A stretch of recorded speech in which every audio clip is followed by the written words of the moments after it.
오늘 저는 여러분들과 함께 이 본문 말씀을 통해서요, 다시 회복시키시는 하나님, 이러한 제목으로 말씀의 은혜를 함께 나누도록 하겠습니다. 오늘이 벌써 10월의 마지막 주일이 되었습니다. 이제 올해도요 2달 연함짓 그렇게 남게 된 것입니다. 여러분들 올해 정말 어떻게 지내시고 계십니까? 잘 지내고 계십니까? 아니면 힘들게 지내고 계십니까? 지난 3년 넘도록 진행되었던 그 코로나로 인해서 말 그대로 우리의 삶이 진짜 너덜너덜해진 것 같습니다. 그런데다가 그 후폭풍이 대단해가지고 미래에 대한 전망도 그리 밝지만은 않다고들 이야기를 합니다. 아니, 지금까지도 힘들었는데 미래도 낙관할 수 없다고 하니까 낙심이 되고 왠지 우울해지는 것 같습니다. 그런데 오늘 본문에 나오는 이 엘리야의 모습이 바로 그와 같습니다. 그는 지금 낙심과 우울과 절망을 경험하고 있습니다. 그렇지만요, 그는 결국 다시 회복시켜 주시는 하나님을 체험하게 되는 것을 볼 수 있습니다. 그래서요, 혹시 우리 가운데서 그러한 상황 가운데 놓인 분들이 계시다면 오늘 이 말씀을 통해서 낙심과 우울과 절망의 상황 가운데서 이 말씀을 기억하면서 다시 회복하게 하시는 하나님을 만날 수 있게 되시기를 주님의 이름으로 축복합니다. 첫 번째로요, 하나님은 언제나 나와 함께 계신다는 사실을 우린 기억해야 합니다. 엘리야는요, 바알과 아사라의 선지자 850대 1의 영적 싸움을 승리하고 난 후에 이제는 간절한 기도로 3년 6개월 동안 가물어 있는 땅에 비를 내리게 했던 그야말로 대단한 위대한 선지자입니다. 그런데요, 오늘 그 하나님의 사람은 너무나 큰 절망과 실패감에 사로잡혀져 있습니다. 불과 몇 시간 전만 해도 거대한 승리를 거두었는데 몇 시간 전에 거두었던 그 거대한 큰 승리는 온데간데 없고 이제는 모든 희망이 다 사라져버린 패잔병의 모습으로 하나님 앞에 죽기를 원한다고 호소하고 있는 것입니다. 정말 대단한 사람이었는데요, 그런 것을 보면 정말 우리처럼 낙심하고 우리처럼 두려워하고 우리처럼 삶을 포기하고 싶은 심정이 들 정도로 모든 희망이 무너진 엘리야의 모습인 것입니다. 그렇지만요, 하나님께서는 그 엘리야를 찾아오셨습니다. 엘리야가 먼저 하나님을 찾은 것이 아니었죠. 하나님이 먼저 엘리야를 찾아오시고 그를 일으켜 주시고 그에게 다시 일어날 수 있도록 새 힘을 불어넣어 주셨던 것입니다. 본문 3절에 이렇게 말씀하고 있습니다. 그가 이 형편을 보고 일어나 자기의 생명을 위해 도망하여 유다에 속한 브엘세바에 이르러 자기의 사환을 그곳에 머물게 했다. 유다에 속한 브엘세바까지 도망을 갔다는 것입니다. 그리고 아무도 없는 곳에서 하나님, 저 살고 싶지 않습니다. 죽여주시옵소서. 이렇게 지금 말씀드리고 있는 것이죠. 브엘세바까지 도망을 간 것이에요. 흔히 여러분들, 우리나라의 전 국토를 포괄하여서 이를 때 이런 표현을 쓰지 않습니까? 할라에서부터 백두까지, 백두에서 할라까지 이렇게 이야기를 합니다. 마찬가지로요, 이스라엘 온 땅을 통칭하여 부를 때 이런 표현을 씁니다. 단에서부터 브엘세바까지. 그러니까 말하자면 브엘세바는 이스라엘의 최남단을 상징한다고 말할 수 있는 것입니다. 그러니까요, 밀리고 밀려가지고 더 이상 도망갈 수 없는 절망의 나락으로 떨어진 그곳, 해보다 안 돼가지고 자신의 한계를 인정할 수밖에 없는 그곳이 바로 브엘세바였던 것입니다. 그렇지만요, 그 한계의 끝지점에도, 그 절망의 끝자락에도 하나님은 여전히 엘리야와 함께하고 계셨던 것입니다.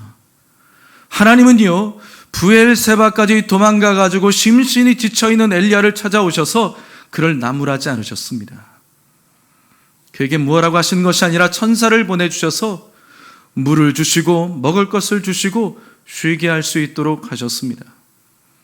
그리고 그가 충분히 쉬고 난 후에 다시 찾아오셔서 그에게 먹을 것을 공급하시고 그를 다시 일으키시고 원기를 회복하게 하고 난 다음에 하나님의 산 호렙으로 그를 인도하시는 것을 볼 수 있는 것입니다. 여러분, 그와 같이 하나님은요, 우리가 잘 나갈 때만 우리와 함께 하시는 분이 아닙니다. 내가 지쳐 쓰러지고 낙심하고 절망하고 낭망하고 근심하고 두려워하고 도저히 선한 모습 하나 보이지 않는 그때에도 여전히 우리와 함께 하시고 우리를 사랑하시는 분이십니다. 왜냐하면요, 하나님은 내가 의로울 때 나를 구원하신 분이 아니라 내가 연약할 때, 모나고 모자랄 때, 선한 모습 하나 보이지 않는 그때에 그냥 나를 사랑하시고 나를 구원해 주신 분이기 때문인 것입니다. 그러니 여러분, 그 하나님은요, 어떤 상황에도 저와 여러분들을 반드시 도와주십니다. 고린도후서 4장 7절부터 9절까지의 말씀을 우리 큰 소리로 같이 한번 읽어보도록 하겠습니다. 우리가 이 보배를 질그릇에 가졌으니 이는 심히 큰 능력은 하나님께 있고 우리에게 있지 아니함을 알게 하려 함이라. 우리가 사방으로 우겨쌈을 당하여도 쌓이지 아니하며 답답한 일을 당하여도 낙심하지 아니하며 박해를 받아도 버림받지 아니하며 거꾸러뜨림을 당하여도 망하지 아니한다. 아멘. 여러분, 사방으로 우겨쌈을 당할지라도 아직 열려있는 곳이 한 군데가 있습니다. 거기가 어디죠? 하늘입니다. 사면 초가의 어려움 가운데 직면했을 때, 그때가 여러분 바로 하늘에 계신 하나님을 바라볼 때가 되었다는 것입니다. 여러분들 혹시 푸른 초장에 소들을 보신 적이 있지요? 그 소들 어떻습니까? 평생 동안 땅만 쳐다보고 풀만 뜯어먹지요. 양들을 보십시오. 일평생 동안 땅만 쳐다보면서 다니고 있습니다. 그런데 그 양들이 하늘을 쳐다보게 될 때가 있습니다. 언제일까요? 뒤집어질 때입니다. 양들이 뒤집혀지면요, 자연스럽게 하늘을 쳐다볼 수밖에 없는 것이죠. 여러분, 그리고 양들은요, 참 연약하기 그지없습니다. 그래서 뒤집어지잖아요? 그러면 내 다리를 막 아등바등거리면서 일어나질 못합니다. 이러고 상상하지 마십시오. 는 거예요. 누가 일으켜 세워줘야 될까요? 목자가 세워줘야 일어날 수 있습니다. 땅만 쳐다보고 있던 그 양이 하늘을 쳐다보게 되는 경우는 뒤집어지는 경우라는 것이죠.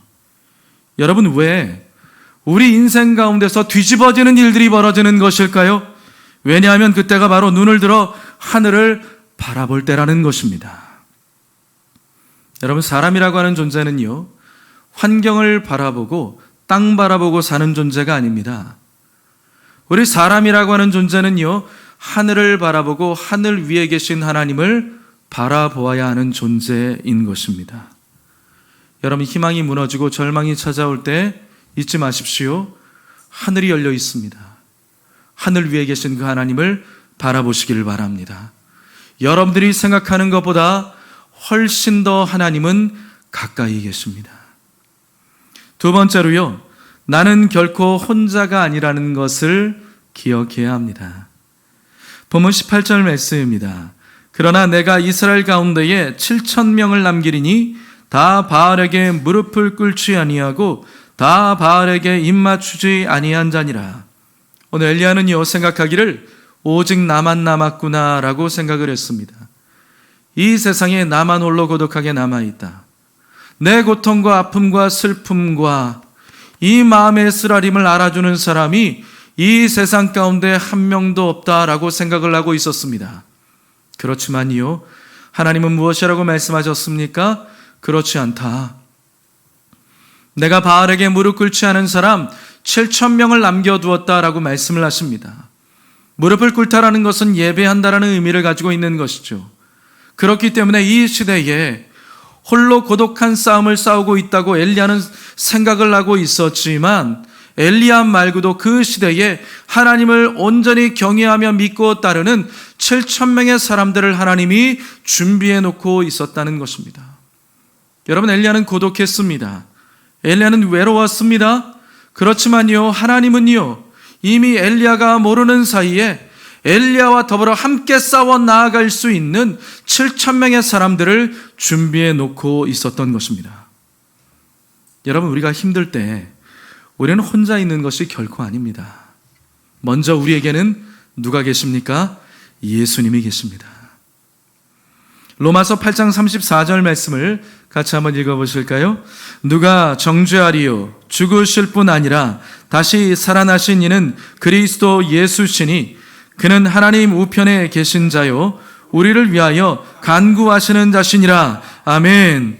우리가 힘들고 절망 가운데 처해지게 되었을 때 예수님께서 하나님의 보좌 우편에서 우리를 위해서 친히 간구하고 계신다고 분명히 말씀하고 있는 것입니다.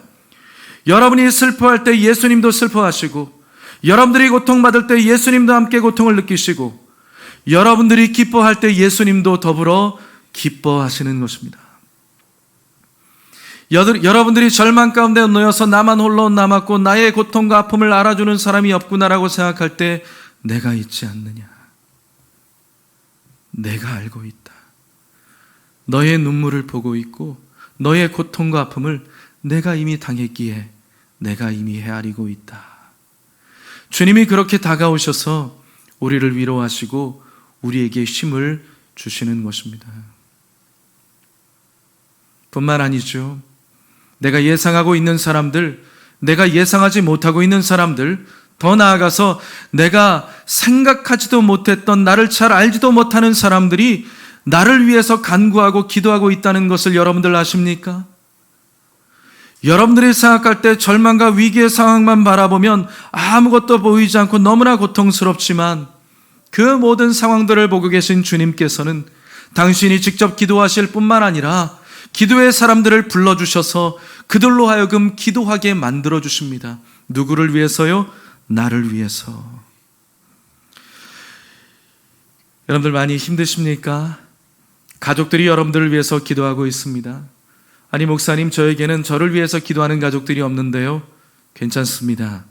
여러분들을 위해서 기도하는 영적인 가족들, 교우들이 있지 않습니까? 그리고 적어도 저도 여러분들을 위해서 기도하고 있습니다. 그러니 여러분들도 교회를 위해서, 다른 사람을 위해서 그렇게 기도할 수 있게 되시기를 바랍니다. 그렇게 나를 위해서 기도하고 있다는 사람들, 기도하고 있는 사람들이 있다는 것을 잊지 말고 결코 절망하거나 낙심하지 마시기를 주님의 이름으로 축복합니다. 세 번째로요, 나는 사명이 있는 사람이라는 것을 기억해야 합니다. 열왕기상 19장 15절과 16절 말씀을 같이 읽어보겠습니다. 여호와께서 그에게 이르시되 너는 내 길을 돌이켜 광야를 통하여 다메섹에 가서 이르거든 하사엘에게 기름을 부어 아람 왕이 되게 하고 너는 또 님시의 아들 예후에게 기름을 부어 이스라엘의 왕이 되게 하고 또 아벨 무홀라 사바스의 아들 엘리사에게 기름을 부어 너를 대신하여 선지자가 되게 하라. 아멘. 오늘 절망에 빠져 있는 엘리야입니다. 너무나 초라한 모습입니다. 하나님, 저 죽여주십시오. 더 살고 싶지 않습니다. 너무나 초라한 그 모습을 보이고 있는 엘리야인데 하나님께서는 그에게 여전히 이 일을 맡겨주고 있습니다. 오늘 중대한 세 가지 사명을 그에게 위임해 주시는 것을 볼 수 있습니다. 첫 번째로 하사엘에게 기름을 부어 아람 왕이 되게 하는 것. 두 번째로 예후에게 기름을 부어서 이스라엘 왕이 되게 하는 것. 마지막 세 번째로 엘리사에게 기름을 부어서 자신의 후계자로 삼는 것이었습니다. 어떻습니까? 아무리 절망 가운데 처해서 초라해진 모습을 보이고 있는 엘리야였지만 그는 여전히 누가 뭐라고 해도 하나님의 선지자요, 주신 사명을 감당해야 되는 위대한 하나님의 종이었던 것입니다. 마찬가지입니다. 하나님은 저와 여러분들을 향한 하나님의 뜻을 가지고 있습니다. 그것을 바로 사명이라고 하는 것입니다. 저와 여러분들은 해야 될 일이 있는 사람들이고요, 이루어야 될 사명이 있는 사람들입니다. 그렇기 때문에 오늘 하루를 우리가 살아가는 것은 다른 것이 아니라 오늘도 나를 향하신 하나님의 뜻을 이루기 위해서 살아가고 있는 것입니다. 다시 말한다면 우리 모두는 의미 있는 사람들이고 우리 모두는 목적이 있는 사람들인 것입니다. 창세기 12장에 보면 아브라함을 향해서 하나님께서 복의 말씀을 하셨지요. 그것을 보게 되어질 때 우리는 무엇을 볼 수 있습니까? 하나님은 저와 여러분들을 그와 같이 복의 근원으로 부르셨다는 것입니다. 그것이 무슨 뜻이죠? 저와 여러분들은 다른 사람들에게 축복이 되어 주라는 것입니다. 말하자면 그리스도인들은 다른 사람들을 복되게 함으로 나도 역시 복을 받는 사람, 그 사람이 바로 그리스도인이라는 것입니다. 그렇기 때문에요, 진정으로 복된 인생은 나의 삶 가운데 해야 될 일을 알고 나의 삶을 통하여서 하나님께서 맡겨주신 그 일이 비록 작게 보일지라도 그 일을 감당하며 사명을 알고 나아가는 사람, 그것이 바로 복된 인생을 살아가는 것입니다. 울산에 가면 방어진이라는 곳이 있어요. 거기에 가면 큰 조선소가 있는데요, 그 조선소 바깥에서 보면 정말 엄청나게 크게 이런 글귀가 적혀져 있습니다. 우리가 잘 되는 것이 나라가 잘 되는 것이고 나라가 잘 되는 것이 우리가 잘 될 수 있는 것이다. 우리가 잘 되는 것이 나라가 잘 되는 것이고 나라가 잘 되는 것이 우리가 잘 될 수 있는 것이다. 저는 이 말이 개인적으로 참 너무 좋습니다. 특별히 자기가 하는 그 일에 대해서 의미와 가치를 부여하고 귀한 것으로 알고 나아가는 것, 그러한 태도를 가지고 있다는 것 너무나 귀하다고 생각되어집니다.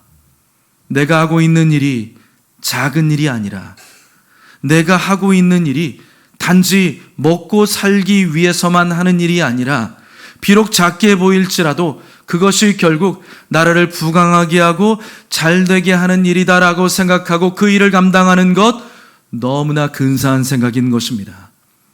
여러분, 그와 마찬가지로 아무리 작은 일일지라도요, 하나님이 기뻐하시는 그 일을 내가 지금 하고 있다면 나는 지금 하나님의 영광을 위해서, 하나님의 나라를 위해서 사명을 감당하고 있는 것입니다.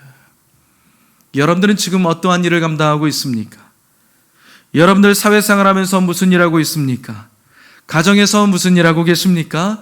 교회에서 무슨 일하고 있습니까?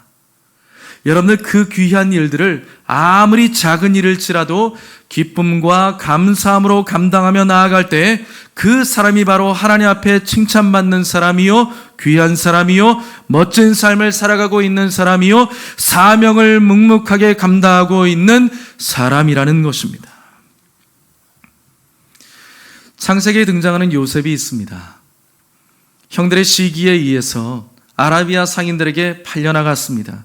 얼마나 절망했겠습니까? 그 후에 보디발의 집에 가가지고 종살이를 하고 있는데 억울하게 누명을 쓰게 되었습니다. 얼마나 억울하고 절망이 있었겠습니까? 그러고 난 다음에 애굽의 감옥에 들어가게 되었습니다. 모든 희망이 다 사라져버린 것 같았습니다. 나는 이제 여기 있다가 늙어가며 썩어 죽겠구나. 모든 희망이 다 사라진 것 같습니다. 절망의 상황 가운데 놓인 것 같습니다. 그런데 여러분, 그의 인생이 어떻게 되었지요? 우리가 잘 아는 것처럼 그는 애굽의 바로왕 앞에 서게 되었던 것입니다. 말하자면요, 사람의 생각으로 보면 계속 깊은 절망의 상황 가운데 떨어져가지고 이젠 바닥이 어디 있는지도 모르겠네, 그러고 있는 것이죠. 떨어지고 있는데 그 떨어지는 시간이 아니었다는 것입니다. 오히려 그 시간들 속에서 하나님은 함께 하시면서 그 시간들 가운데 바로왕 앞에 뚜벅뚜벅 다가가는 시간으로 삼고 계셨던 것이고, 결국 요셉의 인생을 통하여서 이스라엘 백성들을 거대한 민족을 이루시고자 했던 하나님의 놀라운 계획이 성취되었던 것입니다. 말하자면요, 요셉이 느끼고 생각했던 그 모든 절망의 시간들은 절망의 시간들이 아니라 사명을 이루어가고 있는 시간이었다는 것입니다. 그러니 여러분들의 상황 가운데 혹시 곤란하고 답답하고 절망과 낙심의 상황 가운데 있더라도 그 모든 상황 가운데 주님은 여전히 함께하고 계시고 우리에게 힘을 불어넣어 주시기를 원하시고요, 그 모든 시간들을 통하여서 하나님은 여전히 영광을 받게 되시고 그 과정들을 통하여서 종국적으로 하나님의 사명을 이루시기를 원하시는 것입니다. 여러분, 하나님은 지금도 그분의 일을 감당할 사람들을 찾고 계시고요, 바로 저와 여러분들이 그 사명을 감당하길 원하십니다. 여러분들의 상황을 보면서 절망하지 마시고 눈을 들어서 하늘을 바라보고 하나님께서 여러분과 저의 인생을 통해서 놀라운 일을 행하실 것을 기대할 수 있게 되시기를 주님의 이름으로 축복합니다. 언젠가 말씀드렸지요, 사람이 오래 사는 것 중요하지만 오래 사는 것보다 더 중요한 것은 의미 있는 인생을 살아가는 것입니다. 하나님은 저와 여러분들의 인생을 통해서 하시고자 하는 일이 있습니다. 말씀을 정리하겠습니다. 사람은 누구나 실패할 때가 있고 절망할 때가 찾아올 수 있는 것입니다. 바로 그때 오늘 이 말씀, 엘리야에게 함께 하셨던 그 하나님을 기억할 수 있게 되시기를 바랍니다. 하나님은 절망의 상황 중에 놓인 나에게 그냥 내버려 두지 않고 나에게 가까이 오시고 찾아와 주시는 분이십니다. 또한 나를 그냥 내버려 두지 않고 나를 도울 수 있는 사람들을 준비해 주시는 분이십니다. 또한 하나님은 나와 여전히 함께하고 싶은 일이 있다라는 것이죠. 여러분, 그와 같은 사실을 잊지 마시고 다시 하나님을 힘있게 의지하며 일어나서 모든 것들을 다 회복할 수 있게 되시기를 주님의 이름으로 축복합니다. 기도하겠습니다. 살아계신 아버지 하나님, 우리 성도님들 다시 일어나게 하여 주시옵소서. 다시 회복할 수 있도록 은혜를 베풀어 주시옵소서. 절망 중에 놓여 있는 분들에게 주님이 가까이 계시다는 것을 느끼고 체험하게 하여 주시고, 나 혼자 내버려진 것이 아니라 나를 돕는 자들을 하나님께서 준비하셨다는 것을 체험하게 하여 주시옵시며, 하나님이 나와 함께하고자 하는 일이 있다는 것을 잊지 않고 나에게 주신 생명, 나에게 주신 이 삶을 결코 포기하지 않고 믿음으로 걸어 나아갈 수 있도록, 다시 회복할 수 있도록 은혜 베풀어 주시옵소서. 예수님의 이름으로 축복하고 기도하옵나이다. 아멘.